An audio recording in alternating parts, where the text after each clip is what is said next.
Welcome to the Writer's Dream. This is a show where authors can talk about how they write their books, how they publish their books, and how they market their books.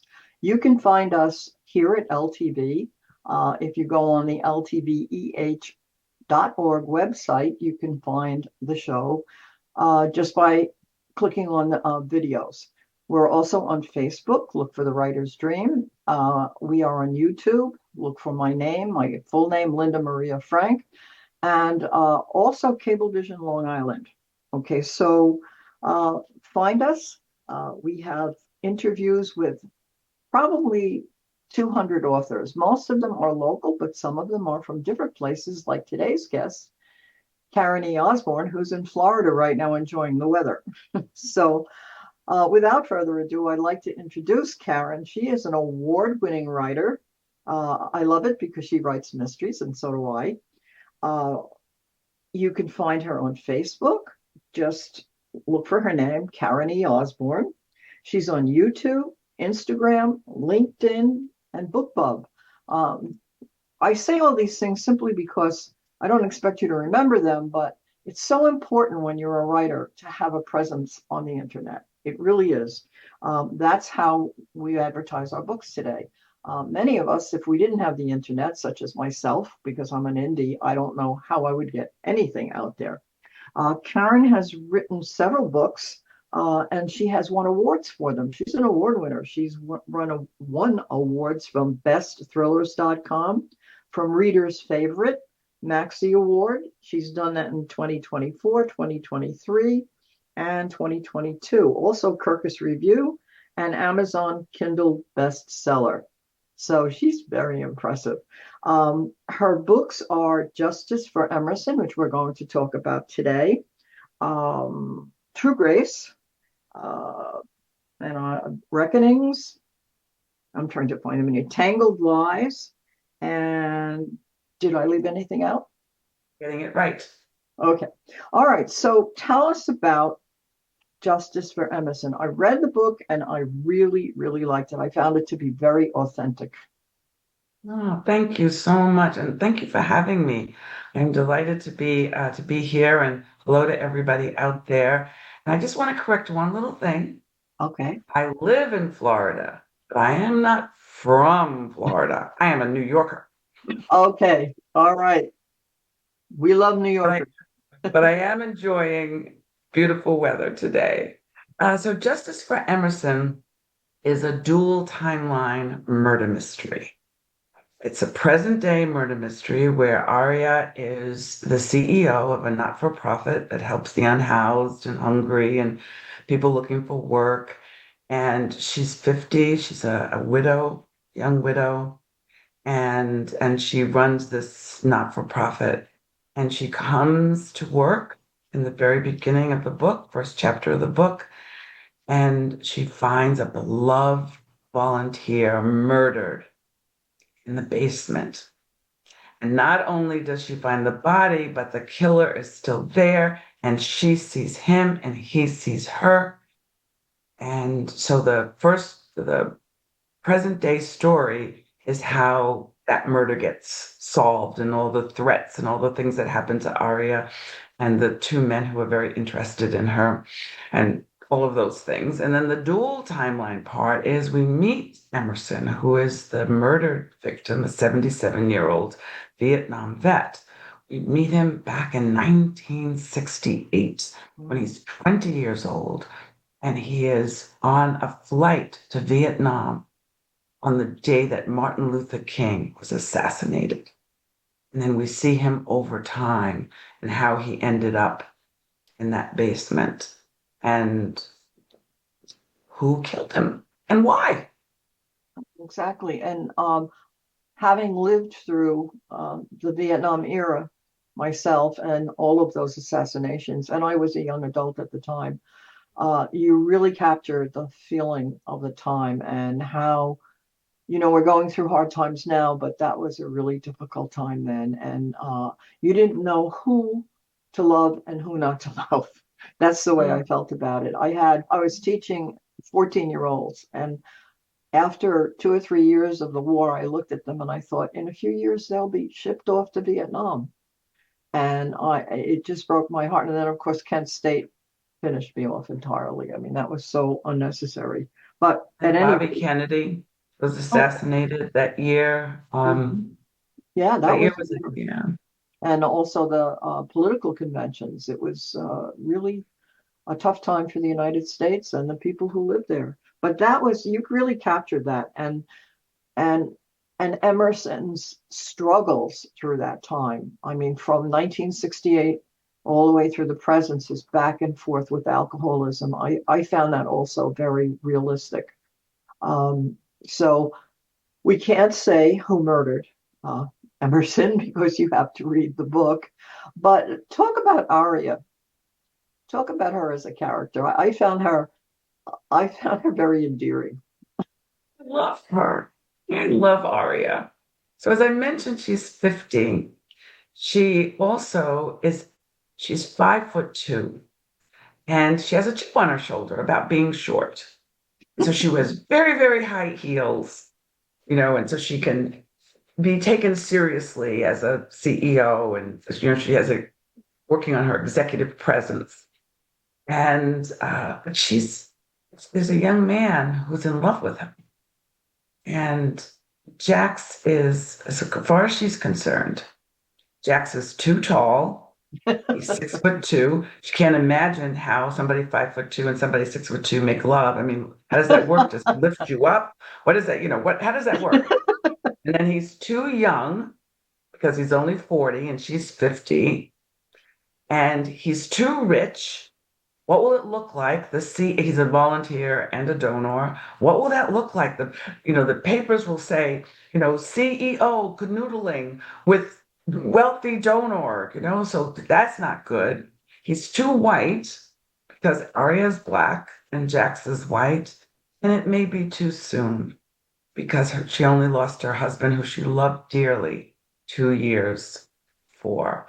So Aria is tenacious. She's a son at Cornell University, and her family's been threatened. Her parents are still alive, who she cares about deeply. Her sister, who she loves, and the killer threatens all of that, and so she just has to dig deep. And then there's some shenanigans going on at the not-for-profit that she has to uncover. So I just love her tenacity. I love her spirit. Um, she's smart and lovable and relatable, even though she makes mistakes. She's flawed, like all of us. Well, I kept thinking while I was reading the book, boy, sometimes she's such a nervous Nelly. And then I put myself in her place. And I thought to myself, if somebody was threatening me and I had found a dead body, etc., how would I react? I don't think I don't think I'd be any better than she was.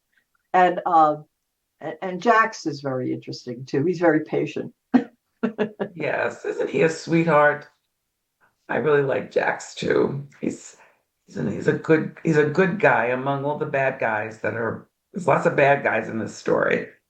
What Jax is a What I good also, person. I'm sorry, what I also liked about the book was you were weaving in all of the kinds of shenanigans, if you want to call them that, which you did, that go on in today's society having to do with people who are um, poor and in trouble, and also with the lots and lots of money that are made from drugs and other kinds of things that are illegal. And I was glad you brought all of that in because I think people who uh, try to work on the nonprofit angle have to deal with all of that. It's They difficult. do.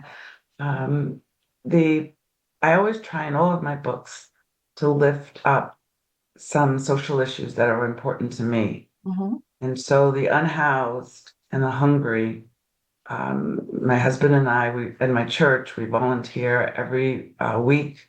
Hmm. We feed thousands of people a year, but it's sad that they need to be fed. It's sad that we're out there and the lines get longer and longer and longer.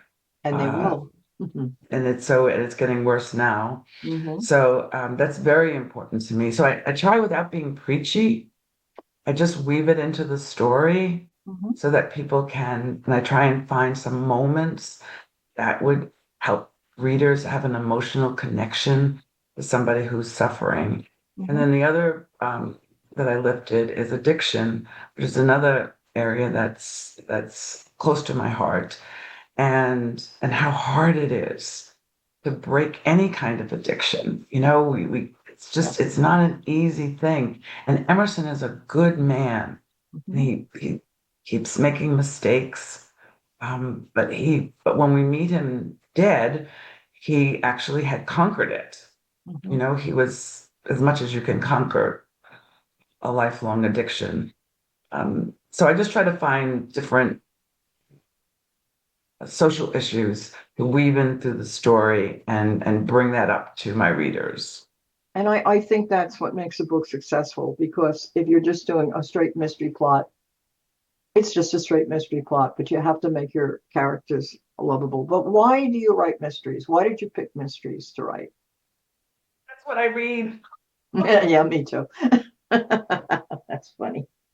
I love reading. I just got finished reading the new Cormoran Strike book, the latest one. Baldacci has a new one that just came out. Yes, I I've love. already downloaded that.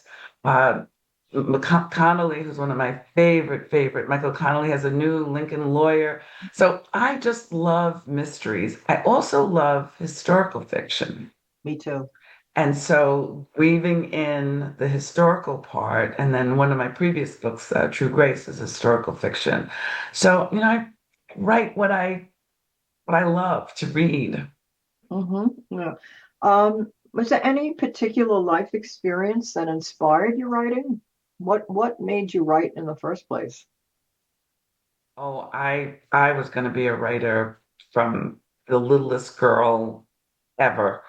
My dad introduced me to the love of books, and every Christmas, because we were working class people in the Bronx, and so all my books came from the library.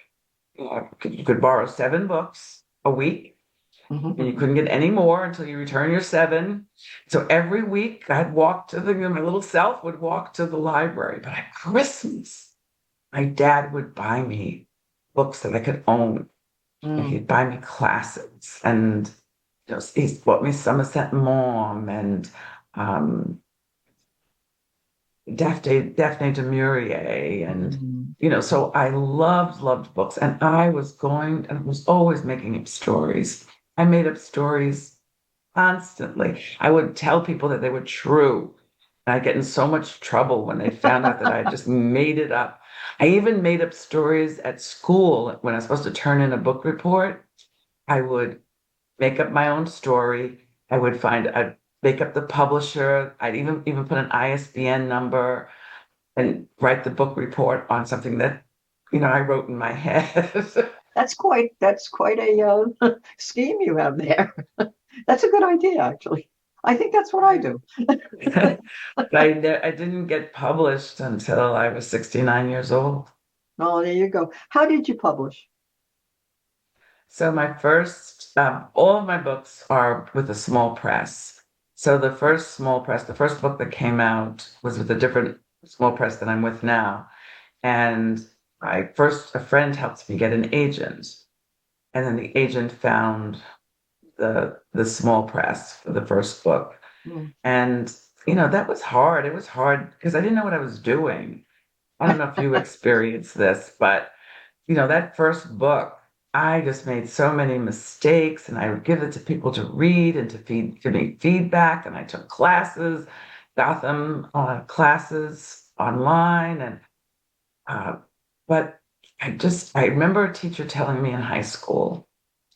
He said, "You are a diamond in the rough. You need to get to polishing." And that it just stayed with me. Like I'm not fooling myself. There's something in me that's good at this. And then life kind of happened, and I just didn't write for a long time until these 2 women started talking to me. in my head? Well, that's the story that's very important to anybody who wants to write a book. It takes a great deal of stick to itiveness, and you just have to keep at it and keep trying different things until something works for you, because eventually if you have a good story it will work somehow. But I also think now you also have a video podcast show, which I was Two. on, and it was really nice. And I think all of those things being available to us now really make for the fact that there are so many successful writers. Writers helping writers. Mhm. I have been absolutely blessed with two professions where there is community and people support each other. I Mhm. know that there are lots of jobs out there where it's, dog eat dog and competition but I find that writers really, we back each other up, we help each other, we invite each other to our podcasts, we read, we beta read for each other, we write reviews for each Reviews, other. yeah. I think that, writers are wonderful. And previous to this, I was in the business of philanthropy world. And there, people were so helpful and supportive. So I feel very, very fortunate that I've only worked in places where there's a strong community of Yeah. support. Yeah, that's how I felt as a teacher. Teachers are like that too, Yes. for the most part. Yeah. And yeah. So, what's next, Karen? I have a book coming out in October of next year, and then one coming out, a sequel coming out the year afterwards. So I'm writing, writing, writing. I would say so. So, can you give us a little hint about what it's about? Yeah, so I wanted to write a sequel to my first book, my very first book, which came out 9.5 years ago, and I decided to update it because the sequel is 8 months later. That was 9.5 years ago. So the world has changed dramatically in those 9.5 years. Yes, I it has. also think that I'm a stronger writer now. Hmm. So I decided to totally rewrite the first book and then start the sequel. And so those are the two books. They're rewritten, getting it right. It'll be a new cover, it'll be it's the same story, but rewritten, reimagined, and then the sequel will come out after that. So getting it right, and then the sequel is getting it. Okay, so you have a publisher for that because it's coming out. So obviously, Yes, I have a what's contract for that. Yeah. that's great. Anybody, have you ever thought about having your books made into movies? If only. Yes, Linda, if only. So many people tell me that my books would make such good movies and that I write so visually that people they can see the scene so clearly and Hmm. uh, that it would make like you. And so, yeah, hello out there. Anybody want to make a movie of one of my books? I'm ready. There's a way of going about that. Really? Yeah, What is it?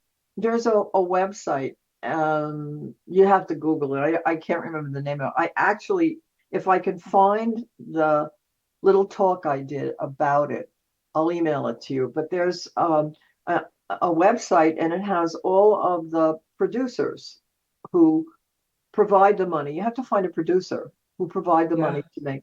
And you submit your manuscript, and if they like it, they give you $1,200. They hold it for a year, and if they can't find anybody to provide more money, then you're out of luck. Otherwise, if they find somebody, then they do. So I believe there is a charge to put your manuscript on that website, but I don't remember what it was. But there's a way of going about it yourself. You don't have to who was it? Lana Turner or somebody sat on a stool in a in a soda shop and on Hollywood and Vine, and she was discovered. I don't think that works anymore. But I know Either. if But you do you know Google, do you know if people were successful using this website? I know two people who actually signed the $1,200 agreement, but I don't think either of them uh, ended up with a movie. So I no, think it's a I tough, this is like how many people can sing and how many people end up as the diva in the opera. You know what I mean? That's what this is. It's a gajillion and one chance. and that's what being an author is. Mhm. Something like I might be wrong. It's either like 5% or 2% only of the people who start a book ever finish it. Well, that's So true. we are in rare, even though there's so many books out there, we Hmm. are in rare company Hmm. because most people start and never finish. Hmm. And then when people finish, there's so many people that don't get published. They're not chosen. They're not so now people self-publish, and that's become more sophisticated and Oh, you yes. know and not used to be like Vanity Press was something you looked down on, Hmm. but now there's so many good uh, places that help you self-publish. So I know lots of self-published authors who are I very know. happy. Yeah, I started writing very late, so I just decided. The woman who mentored me in a class that I took, she said, these are really good, but it took me 7 years to find somebody to publish my book. I said, 7 years? I mean, I was already, I said, I can't wait 7 years. That was maybe 15 years ago. So I just decided, and self-publishing was starting to really take off. So that's what I did. Yes, And this has been like an adventure for me, and I'm happy with it. So, I laugh about the movie thing and whatnot, but I'm sure you do the same thing. I'm sure you belong to authors groups. And there's a lot of, conversations and advice and whatnot. And even that's fun. it So is. I what was love being part of a writer's community. right? So what was what would you say is the happiest part of your writing experience? So I do have to say that my agent called me up because I landed an agent first draft, the first book, and she called me and asked me to lunch. Ooh. And so my husband Bob said to me, they won't invite you to lunch to tell you bad news. It must be good news. And Karen, please, please don't sign anything. Bring it home so that I could look at it and we'll look at it together. Okay.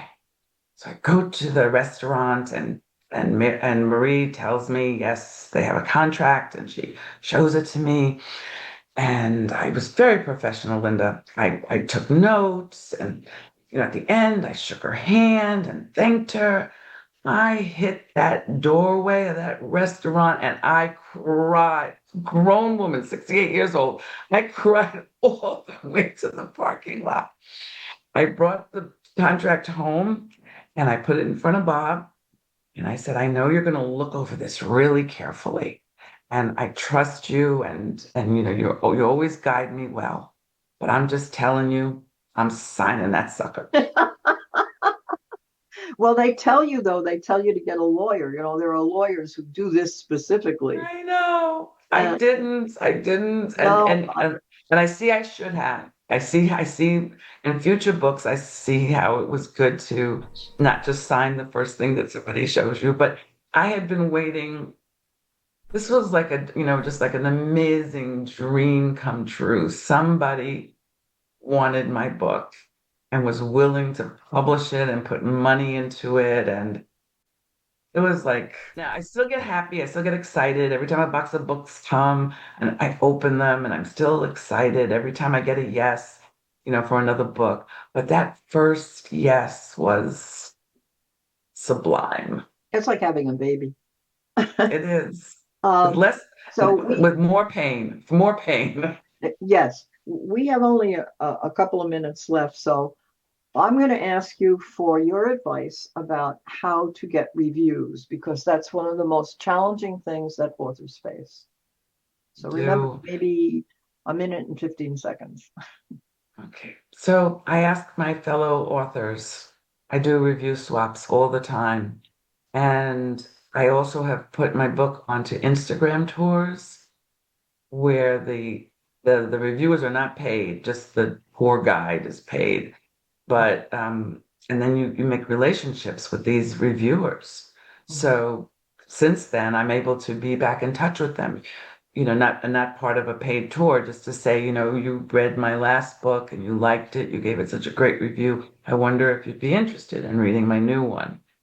And then I beg, Okay. I put it on my Facebook page and I say, people, help me, please. Yeah. It's so Yeah. important. I just wrote something very funny to somebody who offered me this deal where they get people to read your book and you tip them $20 or whatever for a review or whatever. I don't even know if it's legitimate or what it is, but I'd said to them, my good for nothing friends won't even write a review. Of course, I don't think they're good for nothing, but I couldn't resist saying that.